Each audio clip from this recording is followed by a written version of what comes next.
Salam, xoş gördük. Yenidən sizinlə həmişə olduğu kimi mənəm, həkim, psixoterapevt, yalan və bədən dili üzrə ekspert Elnay Rəhimov Tambovski.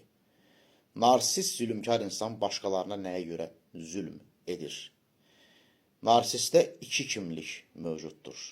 Birinci kimlik saxta bir kimlikdir və çox mükəmməldir.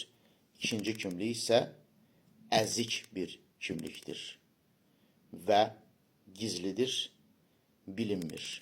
Nə başqaları onu bilə bilir, tanıya bilir, nə də ki, faktiki olaraq özünün, yəni narsist insanın özünün bu kimlikdən xəbəri var.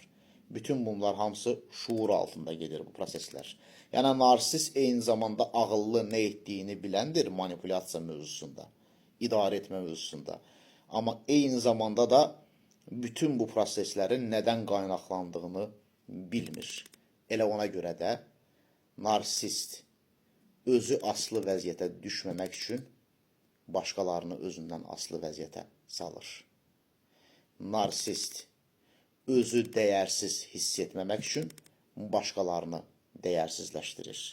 Narsist özünü günahkar hiss etməmək üçün başqalarını günahkar çıxardır. Narsist özünü utandırmamaq üçün, özü utanmamaq üçün başqalarını utandırır. Narsist başqalarını manipulə edir, istifadə edir və atır ki, özü manipulə olunmasın, istifadə olunmasın və atılmasın.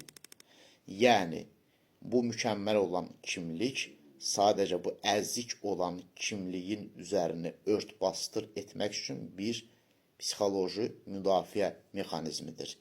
Yəni, siz narsistlə ünsiyyətdə olanda onun həqiqi kimliyi ilə yox, saxta kimliyi ilə, maskası ilə ünsiyyətdə olursunuz. Diqqətinizə görə minnətdaram. Sağ olun.